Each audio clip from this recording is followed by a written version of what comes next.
She would tell me a Deming story. And that would be wonderful. All right, here we go. Okay, thanks. Well, it's really interesting to listen to you talk about this, because when I taught Boston children's how to do flowcharts, actually when they first started to do TDABC, we had a team from MD Anderson and Boston Children's, and there was a German company as well.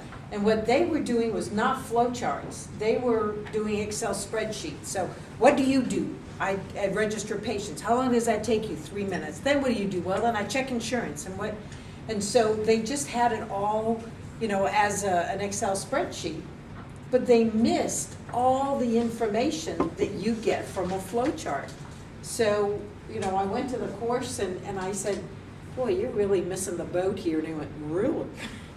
So they really did learn once I taught Boston. And so now we're doing a lot of this work, and I'll show you sort of the work that we're doing now. But first, let me talk to you a little bit about our quality improvement framework here. So how many of you are familiar with the Institute of Medicine, the IOM AIMS? There was a book that came out in 2001 called Crossing the Quality Chasm. And if you were to condense the whole book in one sentence, it said that care should be safe, timely, effective, efficient, equitable, and patient-centered. So that really is the way that we evaluate the value of what we're doing. Deming System of Profound Knowledge. So have you begun studying Dr. Deming yet? But I think you will, right? Well, Dr. Deming was obviously, he was born in 1900, died in 1993. I met him in 1987 and traveled with him until his death in 93. People said, he taught the Japanese, but he did teach the Japanese because they were willing to listen. The problem is that he had been working in quality since the 20s when he went to work with Dr. Walter Schuhart. So, but we still don't get it. We're still not doing what he told us. And then the Porter-Kaplan value model, which is, what you guys have been doing. So Dr. Deming, in his book, said this is an organization chart. So where's the CEO? Where are the managers? But see, his whole point was that it's the process flow that dictates what's going on. So production as a system. So he kept talking about, do you understand the production? And then you can start looking at your costs. So what we've done is, taken his book to heart. In fact, Dr. Deming actually signed this book for me. The book had just come out in 93, and he signed it 12 September 1993. And that was my last trip with him. He died in December 20th, 1993. So the 20th anniversary is coming up. But what he talks about in this book is this whole system of profound knowledge. So he talks about appreciation of a system. Well, a system is made up of processes. And do you understand what they are? And do you understand how they all fit together? Knowledge about variation, you all kind of alluded to it. There's variation in the way we do our work, but there's a lot of variation in the way physicians practice. I have a nursing background, 100 years ago now, but I worked in the emergency room. And we knew that on Monday, when it was Dr. A, this is what we did. That's why the heart attack thing was very real to us. We sometimes did not have the processes capable. So it was, understanding that variation is very, very critical. He talks about theory of knowledge. How do we learn? And it's not just I read, you like to do online. It's how do we learn from what we do? And then how do we make changes? The PDSA model, plan, do, study, act. So how do you find things that will make it better, that'll decrease your costs, that'll decrease the frustration, that'll increase the safety? So he talked a lot about this theory of knowledge. And the one thing that he does that very few other masters talk about is psychology. So my question about how do you think the doctors are going to feel when you show them the variation that they have? So the whole thing about people in the change process is very significant. So this is a picture in my much younger days. This actually was in 1990. Claire Crawford Mason is the one who produced the paper, I think it was 1980, If Japan Can, Why Can't We?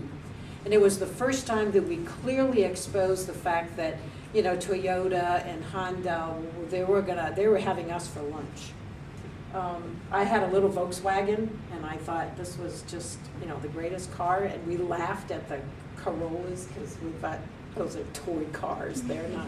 Who's laughing now? I've been driving a Honda for 20 years. So, you know, Dr. Deming at that point was 90 years old. So the first thing that everybody asks me is, how did you get to travel with the master? Well, it's a great story. So in 1988, I was at a statistical course. Now think about doing a whole semester's worth of statistics in 1 week. I thought I was going to go crazy. So we started at 8 o'clock in the morning, went till 4:30. Then we wolfed down some dinner. Then we had homework to do. We had to do all these control charts and then, you know, by the time you finish your homework, you were just about dead, and then you started the next day. So 5 days of statistical thinking, and I barely had started my journey in quality improvement. So there was Charlie Ashing was the quality improvement coach for GE aircraft engine, and Charlie could tell that I was clueless, that I was really struggling with, you know, everything, our homework. So he really became my mentor. So after we finished the course, Charlie was in Cincinnati, and he said, you know, you really ought to come to a Deming 4-day seminar. I mean, the man is 88 years old. How much longer can he keep teaching? And you really need to experience a 4-day seminar. So I went back home. I was in New Hampshire at the time, so Boston Children's was very real to me. I know exactly where they are and how impossible it is to drive there. And so I asked my CEO if I could attend a class, and you know, he said yes, that would be fine. So I went to Cincinnati as a guest of GE Aircraft, and so Deming would teach from 8 to 4:30, and then they would have group discussions from 4:30 to 5:30 or so, and it was very, you know, very different topics. So the one day that I was there, we were talking about leadership, and I said, you know, here we're learning all of this theory about, you know, quality improvement and, you know, what Deming was teaching us. I said, but I'm not the CEO. I'm not even, I mean, I'm a middle manager. How am I ever going to bring this to the attention of the C-suite? Because I didn't live there. So, and I said, well, let me give you an example. I said, I've just come back from Papua New Guinea. I spent 4 years there as a volunteer. And my husband's a builder, so Terry was building an agricultural center, and I was developing a curriculum, and, you know, we had agronomists and people that helped, you know, with this center. But we had to teach these young adults, they were 16 to 20 years old, how to change what they did in the village. So those of us with long traditions of doing things, you know, can you imagine if the kids went into the village to the big men of the village and said, so we just learned in school that this idea is really stupid, you know, you need to change the... So I had to find a way to bring the new knowledge into the village, but in a way that the village was going to accept it. And I said, so I spent a lot of time with demonstration projects and, you know, a way to be able to, because they believe you got sick because of magic or spirits. Well, they had no concept of germs, so I had to kind of make them understand this concept.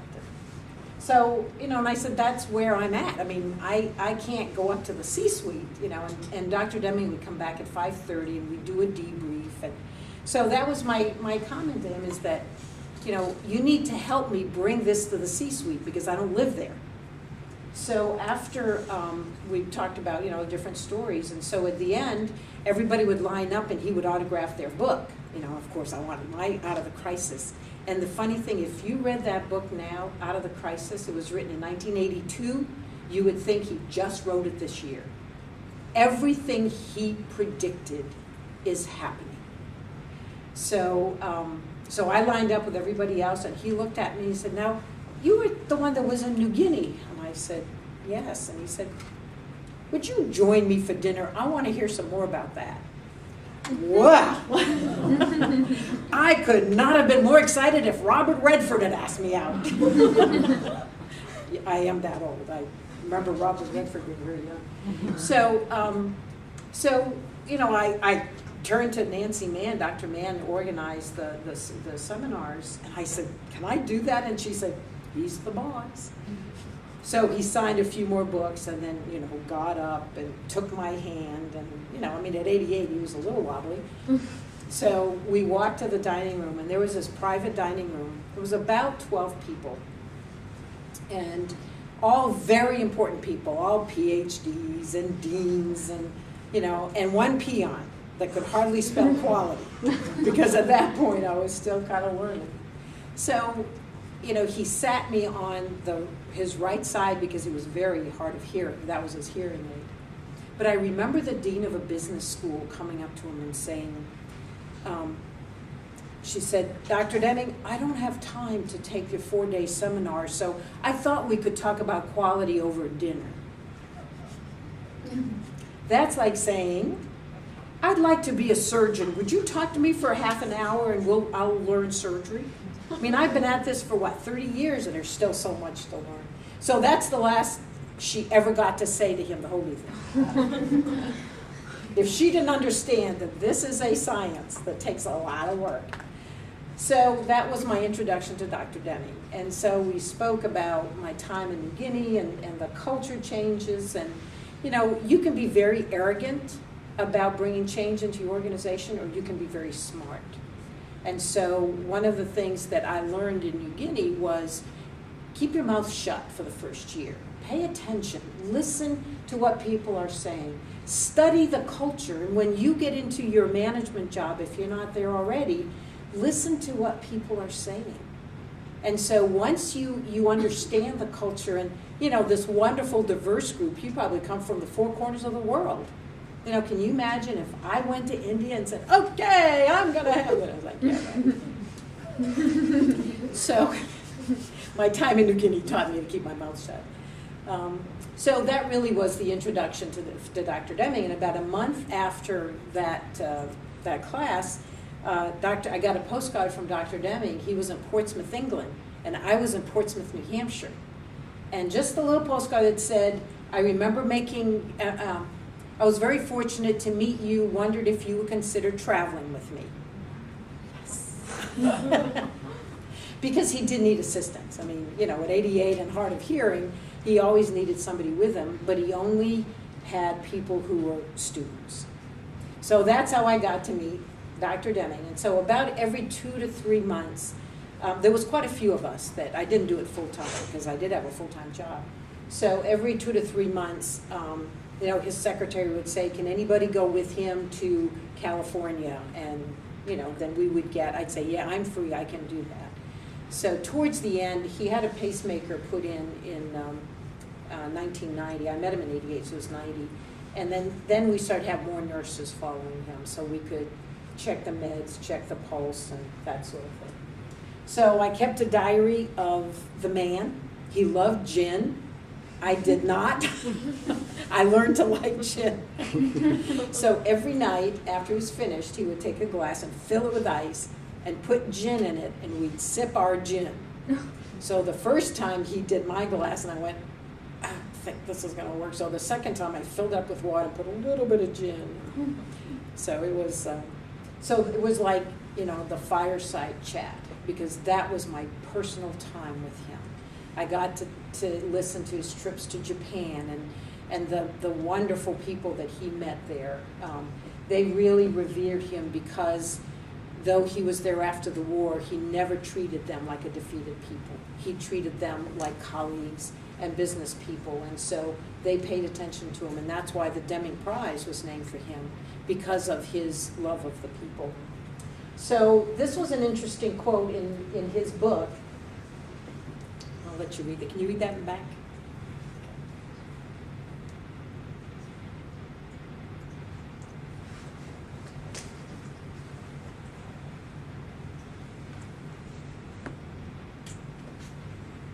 So when you look at what, I've been in healthcare 41 years. And in the past, we had lots of waste, lots of rework, lots of issues, but we got paid. If we gave a patient an infection, they stayed an extra week, I got paid for it. If they fell and broke their hip, I got paid for it. So we did not pay attention to a lot of what we were doing. Plus, we had no system to give us outcomes. So I remember in reading a book by Ernest Codman, and Dr. Codman in 1910 said, he was a surgeon, he said, you know, we ought to pay attention to what happens to our patients. And they drummed him out of the American Medical Association. How dare you question us? So that's why we're so far behind. So, but the thing that's important here is by what method. And so as you looked at TDABC and all the different ways of doing it, you're getting closer to what's the method to make this happen. So what we've done is we've taken Dr. Deming's system of in his system, and then start to look at why do we exist? So we at MD Anderson see only cancer patients, but down the road, MD Anderson has competition. Cancer Centers of America, Mayo. You know, so if Mayo can bring me in, not make me wait 3 weeks, a month to get in, I walk in and everything is ready to go, am I going to care that MD Anderson is #1? My reputation says I'm #1. My processes tell me I'm going to need to fix that.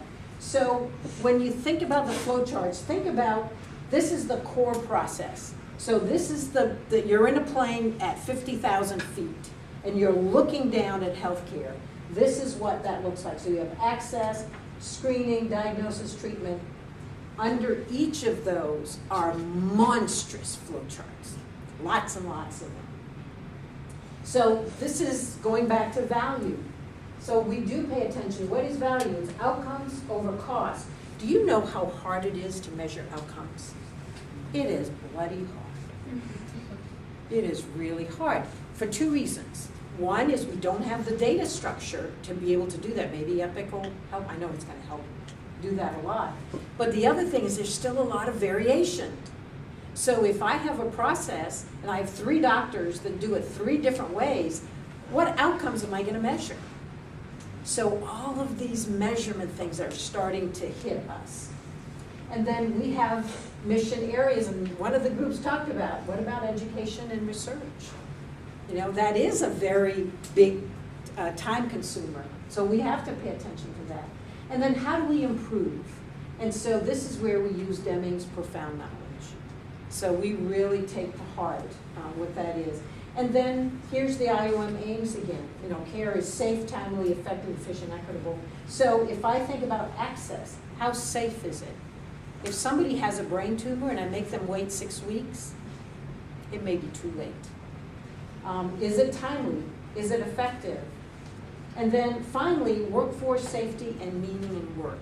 When you work in cumbersome systems, how many of you have had a job that you thought, man, I got to get out of this job because it is so driving me crazy? I've had those too. So in healthcare, we want people to find meaning in work, but if they have to fight, you know, the brick wall every time they want to bring a patient in, get a test ordered, after a while it's like, okay, maybe I don't want to stay in healthcare. So this becomes a very important framework. And then when you start to look at how do we make sure that this is like a flywheel, that we continue to make it better. So if we know our outcomes aren't the best, there's a gap, then how do I improve that? I can't tell you how many times I've been asked to come as a consultant and they say, please write my plan for improvement. And I said, well, I can't do that. Well, why not? Aren't you a quality expert? Well, I don't know what this looks like. I don't know how good or how bad your processes are.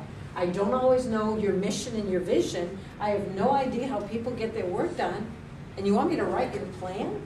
I mean, I'll write something. You can pay me, and then after I leave, you'll say, well, that was useless. It didn't work. So we do that a lot. We bring in consultants to give us the answer when in actuality they don't know what happens here. So this becomes a very important part of what we do. So what our physicians did, I was just thinking it's booster influence. yes, yes, absolutely. And it's also STEEP, S-T-E-E-E-P. It's a steep journey.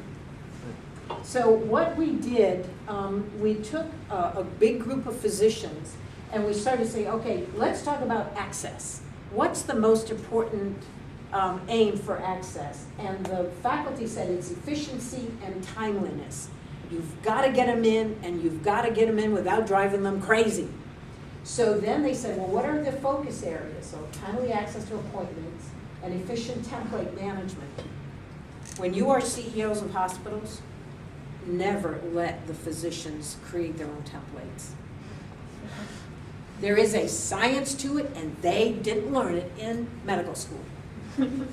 So they chose the focus areas, and then what are the actions that need to happen?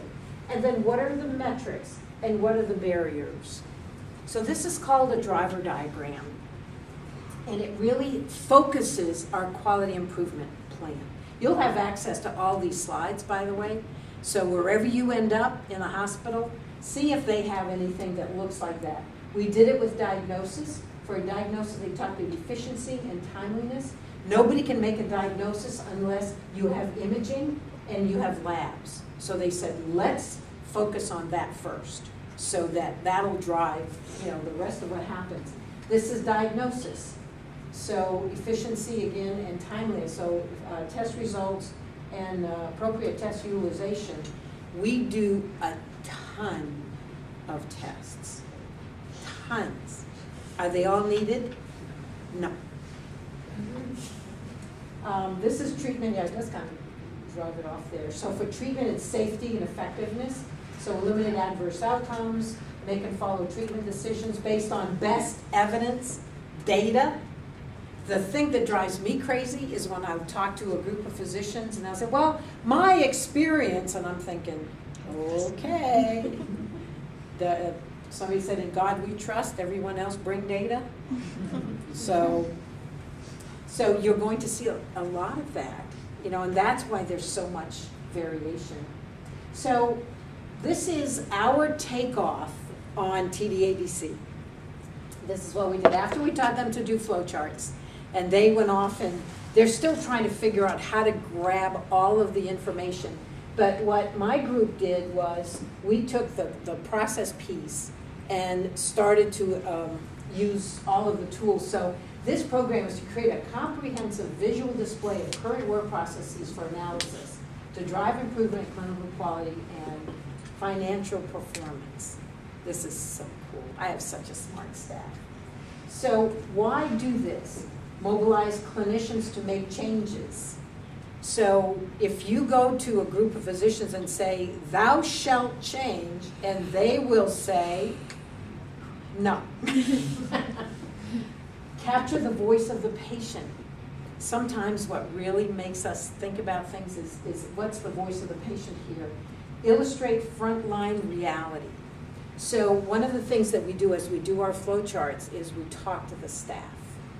And so tell me what happens. Tell me how this, and there's an article that came out. They actually did a conquest, that's our magazine at MD Anderson, with me on the cover. And I'm holding a big armful of linen.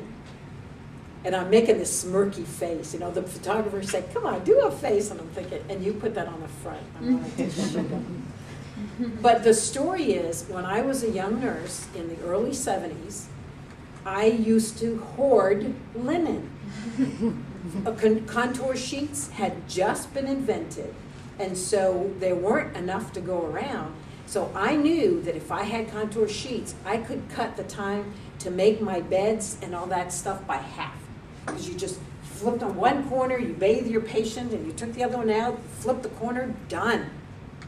And so what I would do is, the night before I left, I would get all these contour sheets and I would hide them in the patient's, little side cabinet. So I optimized my process. I was always done by noon, and everybody's, how do you do that? Well, I wasn't going to share that secret. They were going to take my sheets. So So I optimized my own processes, but what did I do? I sub-optimized the floor. So Deming used to always talk about optimizing a part and sub-optimizing the whole. A lot of the ways that we do costing now, or we do a lot of our finances, that's what we do. I'm held to a budget. So I'm not gonna give you the best stuff because I gotta, my bonus is gonna be dependent on my budget. Not as much, the financial department didn't listen to me. And then align data reporting to frontline. So in the clinic, I don't know if you have to do that, Kevin, but we have to do medicine reconciliation. So you have to figure out what pills, they come with a big bag full of pills, and you have to reconcile all of that. And we measure how well you do. And if you're not doing well, we're gonna come and give you the business. Why aren't you doing that, Kevin? Well, what we also are finding is that we're looking at the data that you have to report, and we're putting it on a flow chart. See, I didn't teach that to Boston because I didn't know it yet. So how do we do it? We create a shared sense of the future. How do you want it to work?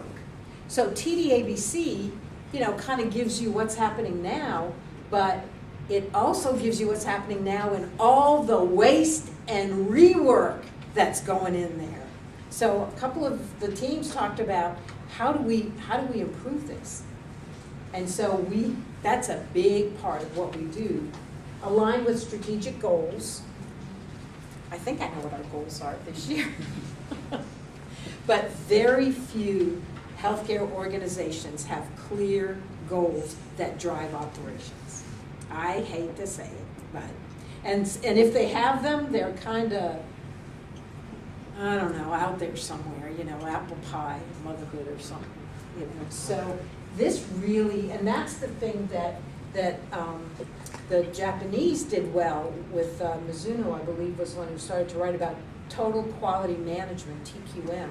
It starts at the top. What are the goals? What does that mean for senior leaders? What does it mean for middle managers? And what does it mean for the staff? So everything I do, I should be able to run it up to the goals. And we're getting better at it. We're not great at it yet.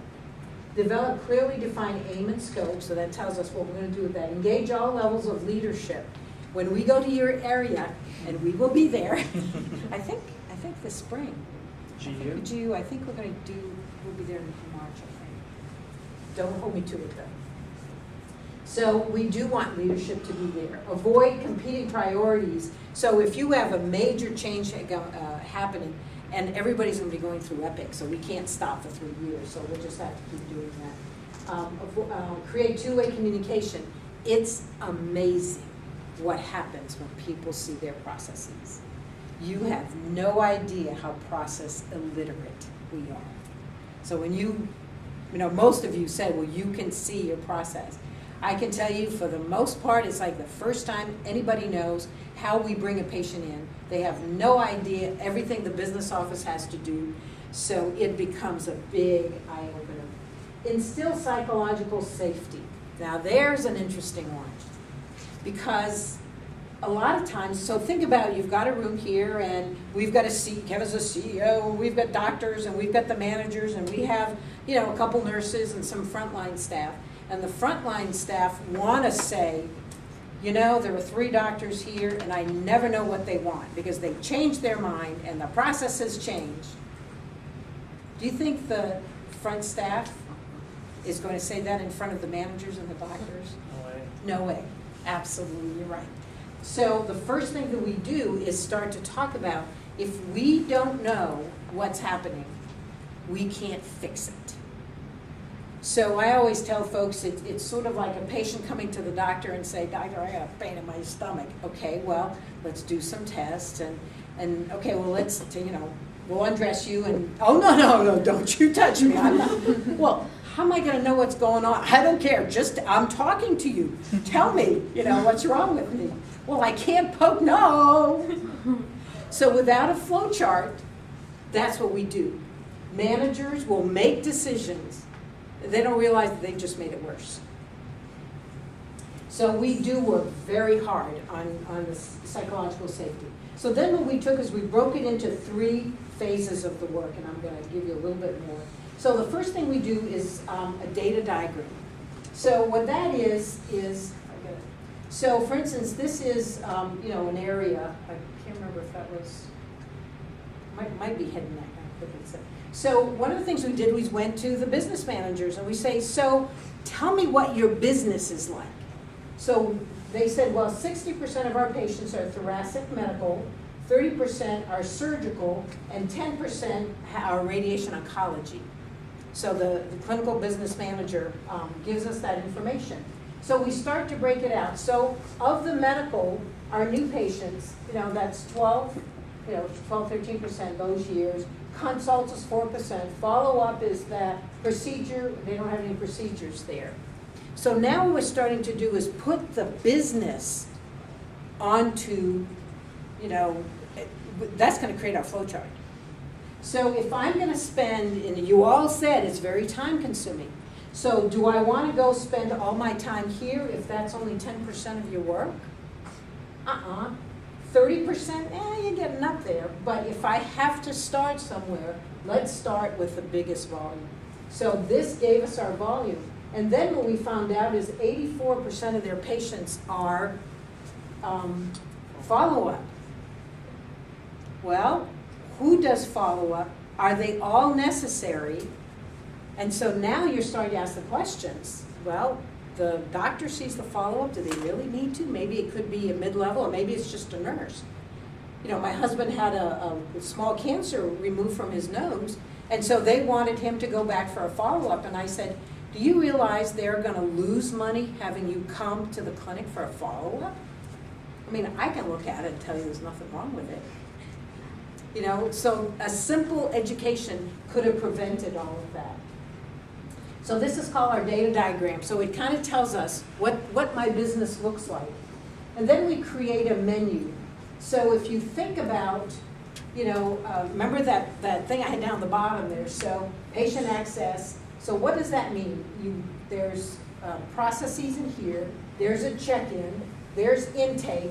The whole thing, clinician visit. So we've done this so many times now that we have kind of a click thing here that we can say, yep, these are all the things that belong here. Which one are you going to want when we go visit to you? Okay, so probably a lot of these will apply to you. So we've created a menu for you to choose what we're going to do. And then the blueprint says, okay, so where am I going to start? So the type of referral, patient visit. So this gives me the boundaries. Because flow charting is very labor intensive, even though it goes pretty fast, we can usually get this done in a couple months. But I have a staff that does that. So the centers will get their flow charts, and then we'll try to find somebody who wants to play with these, and usually there are people that like to do that. So here that tells me, here are the boxes that I'm going to flow chart. So then we start with our process flow charts, and this we are a little off, aren't we? So this is like the management report. So if you've got data that you're responsible for, we put it on there. We put the definitions and then the shapes there. So this is the process flow charts that we do, and I've got one that you'll have to see in a minute. So the thing that TDABC, when they first started, they were just looking at what are the boxes. But what happened when we started to do these is that we started to find that, but there were decision boxes that had to be made. So this is referral by phone. So 20% of the visits come by phone, and then 80% of them will come, to the front. So what's the difference in cost between this mess here and somebody who just makes a phone call? So we started to capture the yes-nos. The other thing is we do the same thing, we estimate cost. And it's interesting because we had a couple companies come in and do the stopwatch thing. I tell you what, the staff were great. They know how long it takes. In fact, sometimes their estimates were better than the companies with the stopwatch. So do I trust the staff? Absolutely. So we put the time, we color code the boxes. Like, did they do that in, when we taught them at Boston Children's, did they have the different boxes representing different people?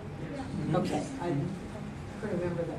And then these little arrows here, those are OFIs, opportunities for improvement. So who is it that said, you know, we get some improvements at that? We'll get 50 of those in one flow chart. So if you don't think there's a lot of waste and rework in our systems, and this is the staff telling us, it's not us. As we're flow charting it, they'll say, you know, well, you know, if the PS would spend more time answering patients' questions, they would have all these calls coming back. So this is the check-in process. You know, we try to allot for delays, and so sometimes we'll cost, you know, the delays that happen. The other thing that we'll try to do is, this one doesn't have, oh, right here. So this F2, this means that this happens twice. So when we were teaching Boston, we hadn't gotten that sophisticated yet. So what we'll try to do there is say, if this happens twice, then multiply times 2. And we've got an Excel spreadsheet that has got all of these formulas in there. Boston was trying to have somebody create a software that could gather all that information, and I don't think they've succeeded yet. Now, granted, this is not all the overhead and everything else. This is just the labor costs. But because we're capturing all of the steps, this is really very accurate. We'll put in a little audio clip of a patient saying, and I had to wait 3 hours to get into, it's like, ugh. So marketing will interview patients while we're doing our flow charts.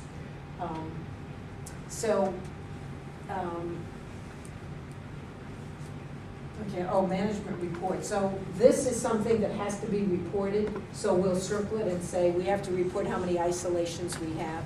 So you can start to add all kinds of really cool things when you start to do these flow charts. And it just keeps going. And so sometimes we will find variation. So MD signature needed, 10% of the time it's no, and 90% of the time it's yes. But what happens? You get here and, oh, we need the physician's signature. And you run around like you never knew that was going to happen. So if you see that, and you all said it, I was so excited back there. Because you all said it. Once you see what you have, you go, oh, you're kidding, right? Do we really do that? But they chase this, you know, because they didn't know that they had to do, you know, 90% of the time. We also capture the variation. So if there's variation in the process, we'll capture that as well. See some more little OFIs all over the place here. So my team says it has to be chronologically correct. We do flow charts from the patient's perspective, how the patient walks through.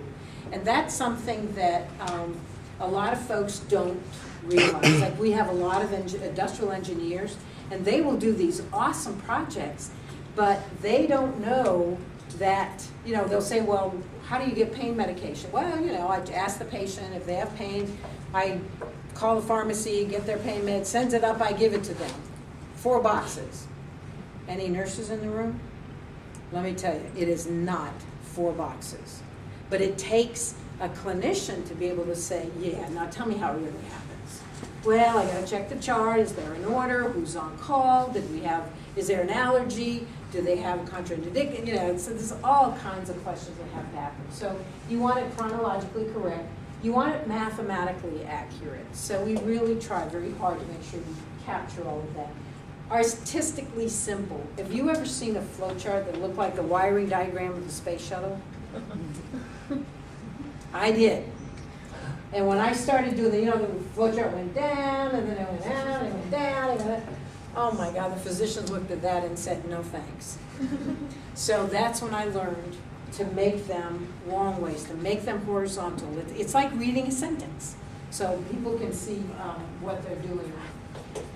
This is what's happening. We put the OFIs in a spreadsheet. And when we finish a center, there's anywhere between 25 and 50 OFIs.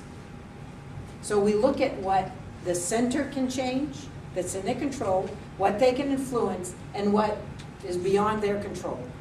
And then we'll take the simple ones and say, all right, let's start. So we teach them how to do a simple quality improvement project in here. We calculate direct labor costs. The staff, some places are using these flowcharts to orient their staff. So let me show you how we get our work done here. This is what happens. Standardize the process. If we did nothing but standardize our processes, and people say, well, this is cookbook medicine. No, it's not. That's why the difference between, an algorithm, we have order sets that we have to use at MD Anderson. Well, order sets are well vetted, but how we implement them is all over the landscape. So Deming would say, if there's one message I have for managers, is to decrease variation. Standardize where possible. Because then you can measure it, and you know where it breaks down. Educate and inform patients. Some people are actually using these now with the patients and say, here's what you're going to go through. Select new electronic nursing documentation. So right now we're working with Epic to share all of our flowcharts. So you all talked about how we get them. So we do the same thing. We color code our people. We look at their job codes. We look at their, we look at their salaries and how much time it takes, and that's how we get the labor costs.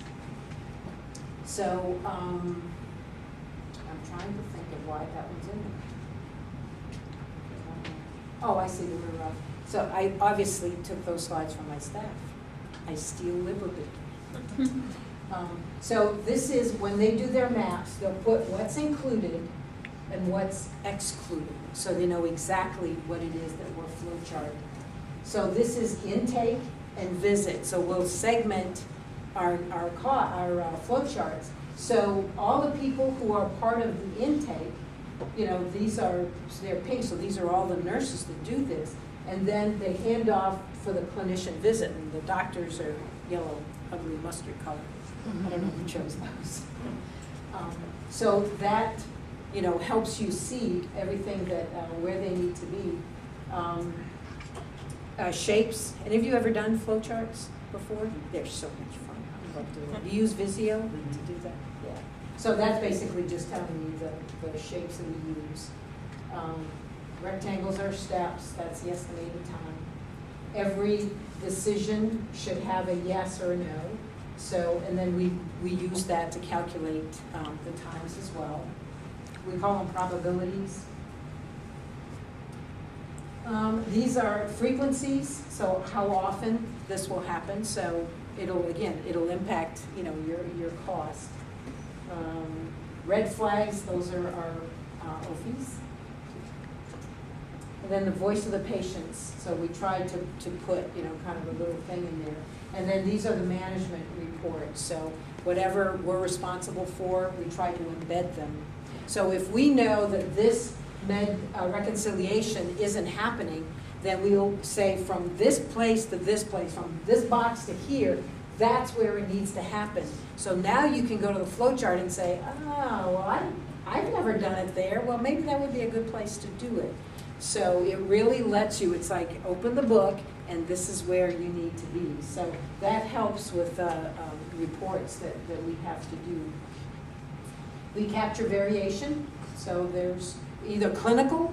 So if the staff says we have 3 doctors and we do it 3 different ways, the staff have a hard time saying that to the doctors, but we can. So we'll say if we have to capture outcomes, we can't have this variation. I have to standardize. Everybody needs to do it. And they'll always say, well, my patients are different. No, they're not. You may have the odd patient that is truly different, but for the most part, our anatomies are all the same. The cancers are well known. There is not that much variation. It's only in the minds of our clinicians because some, I'm on camera, right? Some are, they trained in Boston and this is what we did in Boston. And some trained in Texas and this is what we do in Texas. And if you ever want to see that variation, look at the Dartmouth Atlas. And they have actually created, based on Medicare data, all of the variation that occurs in the country. So if you're in Boston, you're much more likely to have open heart surgery than if you're in Houston, because here we could do a lot more, different things. So with Boston Children's being very expensive, I know why. All righty. And sometimes we may have, so there may be a process, and this one is orders. So this is what we call a pullout. This may be a whole flow chart, all its own. So the reason that I do them long ways is that think of it as a backbone, and then I can hang sub-processes on that. So that's a pullout, and it's going to probably look something like this, an orders pullout. So what a lot of people do with flowcharts is they try to put everything on it. I mean, it makes your eyes cross. It makes you crazy. But if that's a pullout that happens some of the time, leave it separate. And if you need it, come back and hang it on there. And then that way you keep your flowcharts much cleaner. So what the group does is they'll meet with the staff weekly. So we have an orientation meeting. We'll let everybody know what we're going to do. And then we'll take 1 hour, and we use butcher paper and Post-it notes. Oh, thank God for Post-it notes. The best thing there. And I'll put a big paper and it said, okay, talk to me. So the first thing, put a Post-it note. This is what happens. Then what happens? Well, it depends. Oh, that's a question. Turn it as a diamond. So then what happens? So it's a fast way to get stuff done. I once tried doing that with a big group using a laptop, with the thing. Don't do that. It takes you 10 times longer because you're trying to figure out, oh, wait a minute, let me take that. Use Post-it notes. It goes much faster. So the staff will meet with, my staff will meet with the center for usually about 4 weeks. So they do one part, then they'll bring it back with a Visio and say, okay, next what? What's the next thing that happens? Leadership facilitates staff attendance. That's important to have them there. So promote psychological safety. And what happens is that once leaders begin to see that they had no idea how this process worked, they really do get engaged. And we have had, I can't think of a center where it got ugly, where everything got really, usually as soon as we start doing flow charts, they really start to do that. And then this is the transcription. This is the part that makes your eyes, so this is the calculations. So it's I think this one is, so the activity, and so we'll look at the probability times the time, is there expected time, is there hourly rate? So it's pretty much the stuff that some of you were looking at. The difference, I think, what we have discovered is the functions, how many times things happen, and then is there a decision, and you capture the waste. So when we give you labor costs, we give you exactly what's going on today. Now, some of the centers have begun to make improvements. We teach them lean, and they're starting to make improvements, and then they go back and recost it. And it's really cool when you see their cost coming down. So I think this one was access. So the total cost, so activity, job code, times the time, times the probabilities. And I don't think they had that. So, for instance, it costs us $11 per patient to check them in. Then transcriptions gives you an accurate representation. This is all the stuff that, staff utilization. So when you start to see what's going on, it's amazing how we're finding that nurses are rooming patients. Why? Why can't you have, a non-licensed person doing that? We've got mid-level providers doing nursing work, and so it really gives you a very good picture of what's going on. Again, direct labor costs, and so TDABC is much bigger. They're trying to capture, all of the other costs, the indirects and everything else. We also don't cost the procedure itself. We haven't gotten there yet.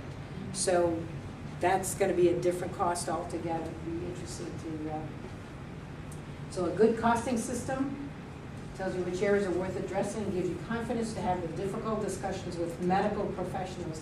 This physician was, he's part of the TDABC group. And so when I went to Boston to meet with those guys, I thought that was kind of cool. So when the process is improved, you can change, take things out, and then you can recost it and be able to see, how you can streamline things. Prior to improvement, and I'm going to let you. So this one took 19 minutes, direct labor cost was 11. And so after they fixed it, they dropped it down to 9. And you think, well, it's only a couple bucks. Well, we see, what, 1 million patients? So a couple bucks times 1 million patients, and this is only access? Think about all the rest of the waste. Dr. Deming used to say 40% of our budget is waste and rework. And you know what? He was right. When I look at what we do in healthcare. And then at the end, we do a summary meeting. So what we'll do is we'll give them all their OFEs. We'll tell them where it is on the flow chart. We'll tell them what section it is, what page. And then we also have, what I don't have here, is a decision. So is that something you can improve, or is that something that really is the organization is going to have to do that? We also do evaluation and then our recommendations. Then we created a website, so you'll be able to see that. Is there anybody else from Anderson here? Just Kevin? Oh, all right. Where are you? ICU. An ICU? All right. We did do a flow chart for the ICU. We'll have to share those with you. Pharmacy. Oh, pharmacies. You guys have been going great guns with this stuff. All right. So we've got a website. So every time we finish another center, we've done 12, and we're going to do all 26 centers.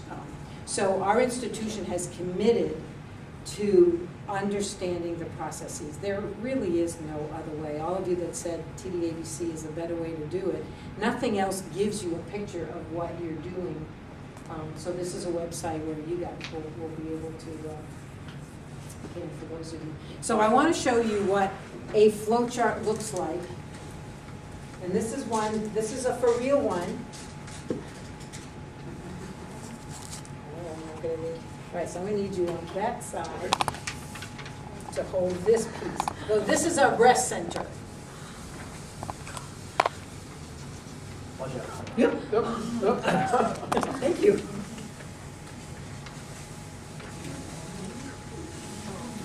Oh my God. Wow. So, and this is only from the patient getting ready to be seen. So when you think about all of those steps, all the things that have to happen in order to bring a patient in. So some of the centers have a lot of upfront work where I can't see the patients until I have every test they've ever done, and all of this kind of foolishness. But when they come, we repeat the tests.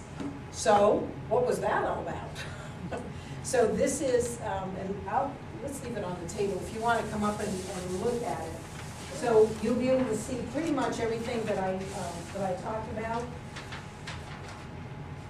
The OFEs, the different things that they have. So, and then the front of this is actually the data map and how we decided to do that.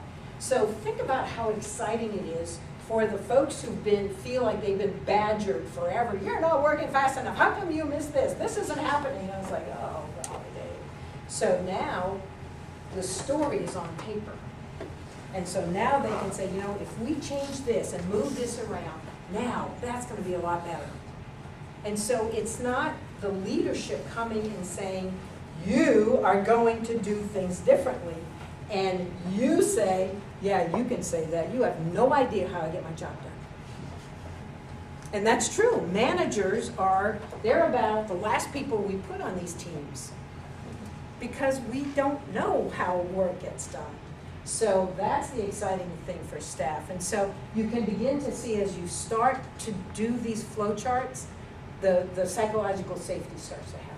People will say, yeah, but that's not what happens here. This is, oh, really? Okay, let's look at it.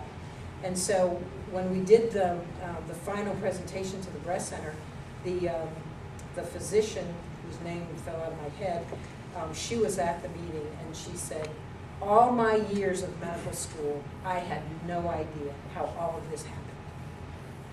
So it becomes very, very exciting. So usually what happens, we'll pick one person who wants to play with these flow charts. This is all Visio. If I can do it, trust me, anybody can do it. And then usually it's either the clinical business manager or somebody that, and so as they start to change things, they say, okay, let's change that, and you can keep, different versions. And then they can cost it because we give them the Excel spreadsheet. with all the formulas all in there. So it makes it very easy for folks to be able to do their own costing. So, thank you for making me really excited today about your, I think TDABC, ABC did not go very well. And I think one team, somebody talked about that. And that is indeed what happened. They just couldn't make it happen, and so they tried to do time-driven, and that seems to be a little bit more, working better. So what questions do you have for me? When you asked, what was the thing? Dr. Deming? Mhm. Yeah? About how you would implement quality if you were not in the C-suite, what did he tell you? He told me to do basically this kind of stuff. You know, there is no way I could go to Dr. DePino and say, Ron, I have a better plan here. I mean, we are like, you know, so different. But we did go up to his office, and we were trying to fix a research process that was quite broken. And so that's what we did. We went out, I had worked with the team, and I said, well, let me show you flowcharts. Let me show a fishbone diagram. Let me show you, you know, how we did this work. And so it's really doing a demonstration. And, you know, he hasn't exactly called me yet, but the provost has. And so they're, you know, you've got to have, in New Guinea, the kids would grow their corn. It was much, much taller than the village corn because we taught them, you know, to use compost and do crop rotation. And so, of course, their corn did better. And so they, you know, people would look at it and say, what's on? What's going on? And they say, well, it's something I learned at school. And so, oh, okay. And, you know, eventually it's, well, what did you learn at school? So it really is to kind of make people realize there's a better way to do it. Okay. How big is your team that works with you? I have five people actually now. So I have 2 nurses, and they'll make sure that they capture all of the clinical stuff. I have 2 associates that do the flow charts. And I have 1 engineer who, as soon as we've got enough of the OFIs, then he'll come in and say, okay, let's pick one and let me teach you how you can do an improvement project. So I have 5 people that do this. So one question I had is when you obtain the OFIs from various staff members, and they're all, you know, providing input as to what process may be efficient for them and so on, how do you distinguish a recommendation from a real solution or a way that staff members trying to get out of doing certain tasks and pushing it on to someone else? Right. Because coordination is essential in this. Great question. So when you look at the flow chart, if you say, I'm a green box and I want to move this over to the purple box, then you start looking at, well, does it make sense to do that? You know, so if you've got the whole team looking at it and say, well, you know, I don't think this is where we ought to capture that. I think we ought to move it down. Everybody has a say in it. You don't just move it because you want to move it. It really has to make sense in the flow. And then, but the other question is, you know, what changes can you make that, you know, you really think about it. And that's why we actually have an algorithm that says, is it in your control? Can you influence it? Is it totally out of your control? And then there's also a decision tree. So is it a small thing but's going to have a big impact? Or is it a big thing with hardly any impact? So effort and outcomes, you know, what's going to happen with it makes a big difference. So we apply a lot of those decision tools to making those decisions. And are the decisions made collectively? I think that's what you were trying to Yes. say. Okay, so Absolutely. it's not one person at the top making the decision after he or she sees it. And the biggest thing we've had before is physicians, you know, saying, well, I think we ought to do this, and just because he's Dr. Very Important, well, I don't think so. Now, they're at the table looking at that and saying, well, I think we ought to, you realize that if you do it there, then you don't capture all this information, and you're going to screw up the back end. So, yeah, it's hard to fudge the system when you get a flow chart. It's really hard. Yes? When talking about TDABC system in big hospitals like PCH or MD Anderson, they can afford it. So, but if we talk from resource management point of view, what would you recommend to the small business or small hospitals who may not be able to, because practically speaking, you had to bring the engineer or associate engineers and new staff and experts in the picture. So again, that would cost something. And when you're introducing new method, it costs. So what would you recommend to the small hospitals or maybe small business who are yet sticking to RVU and RCC? Because I talked with somebody who's working yet in India, and I was like, hey, what do you think? What would you go for? So he said that I don't think that we have that much resources and that much budget to bring many people in. But then I said, when you're sticking to RCC, you know, this is the investing money on that. So what would you suggest to do? Well, when I was in my little hospital in New Hampshire, it was 150 beds, and it was me. So I was a one person. So what I did was I created a couple demonstration projects, and then we started to train the managers to do it. And so that's when it started to, if you go to Toyota, my son actually did an internship at Toyota. For some reason, Tim decided to learn Japanese when he was a freshman. And it served him well, because when he became an engineer, he knew Japanese. So he said, I'd like to go into the quality department. And because I had known Dr. Deming, they allowed him, because that's usually not, you know, they don't take in foreigners very easily. So Tim went to the quality department, and he said, it was 6 people. And he said, well, where are all the teachers? Where are all the, and he was looking at him, what teachers? Because the quality department was a research. They would look at the next best way to do things. So all the managers were the teachers, and they're the ones who do the flow charts, and they're the ones who collect the data. So if there wasn't so much waste in our systems, the manager could do that. But in our systems, I know when I was a manager, it's like I spent all my time troubleshooting. Well, I didn't have time to do this work. So our broken systems are like, you know, it reminds me of cutting down a tree. You know, I want you to cut down 5 trees today, and here's your saw, and it's dull. So you're working as hard as you can trying to cut down that tree, and I say, stop. Take an hour off and go sharpen your saw. I don't have time. I got to cut this tree. So that's what we do. We don't take the time to do that, but we continue to work in our wasteful processes. So it really is, where do you want to spend your time? And so at Vanderbilt, I only had a staff of 3, and it's as big as MD Anderson. We had 18,000 employees, 600 beds.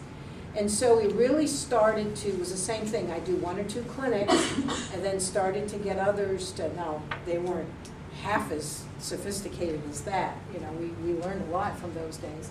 But just doing a simple flow chart, people would say, you know, they'd go to the chief medical officer, and they'd say, I need this and this and this, and Dr. Surgeon would say, well, show me your flow chart, and then I'll believe you. So they knew to come to me first, because that's what the chief medical officer was going to tell them.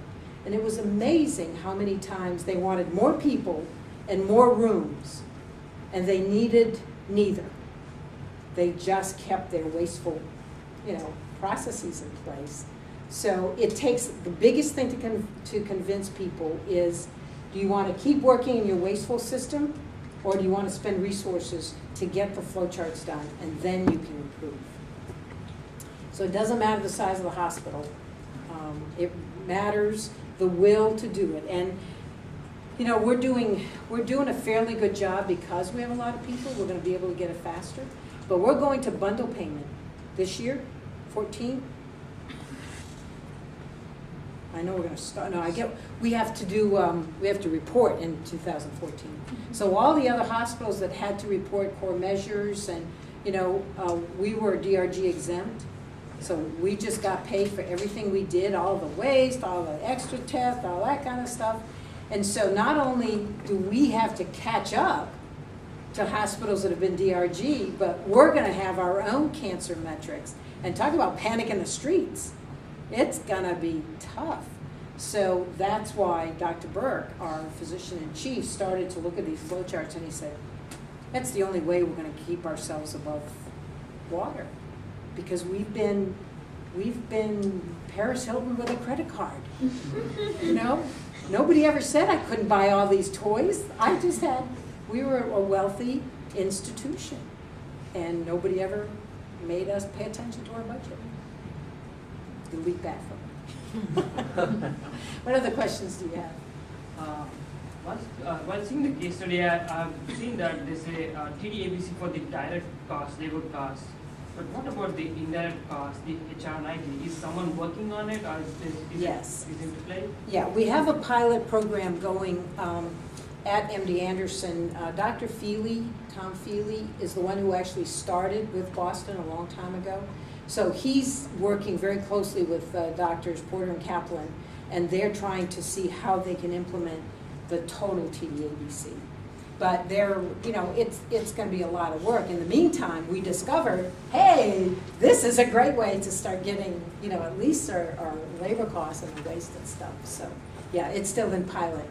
They're trying to find software that will be able to capture all of that. They had one company and it didn't work, and now they're trying to use Oracle, some type of system through Oracle, and I don't know what I'm talking about there because I don't know how all of that works, but yeah, we're trying. As we just now talked about the quality improvement system, when we were doing BCH project, where they had PTSD system. Is MD Anderson also has something like that for? The pay for performance?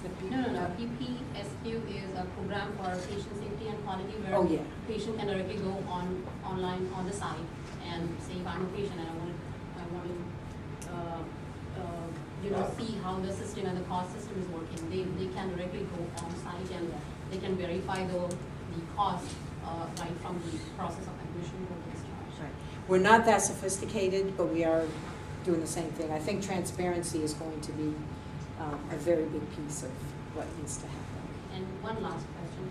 I mean, when we were doing it, when we talk about the cost, they are Nobel Prize winner. They have really achieved to that level. So technically, they have right to ask for that much money. So when you talk about cost cutting, is it really justifying being a CEO of a company? If I'm looking from perception of a hospital owner, if I'm spending that much money on research, on inventions, on other things, compared to the other hospitals who are just having a pediatric section, a small section, definitely their charges will be different than mine because I'm providing something which is like rare treatments. So how the CEOs or the company or the organization look at this issue when they do cost cutting? Well, that's a myth. I'm so good I deserve to get paid more. Because I mean, if I had cancer, I would want to come to MD Anderson. There's no doubt about it. And it's because there is the research infrastructure. But why do I have to pay more for my chemo? Because there's research. Because research is funded by grants, and they have their whole financial situation here. When you've got residents, in the teaching process, you can make that efficient. Because I did at Vanderbilt. We had 1,000 residents. So when we did flowcharts, we paid attention to it. So this notion that I am so good, I deserve to get paid more, it doesn't hold as much water as you think it does. They'll say, well, we get the best physicians in the world. Well, the best physicians in the world also are the ones, I worked with nurses that worked with Cooley and DeBakey. And Cooley was a machine, no variation. And he could crank the patients through. So he made a lot of money, not because he was Cooley, it's because he had paid attention to his processes. He was efficient. So that's, I would only half believe that. I think that because big institutions sometimes have been sloppy, academic medical centers especially, so look at the flow chart and then tell me that. Okay, you guys are probably dead by now, right? Did you have classes all day or just? Just this class. Okay. But please help me thank Dr. Quinn again.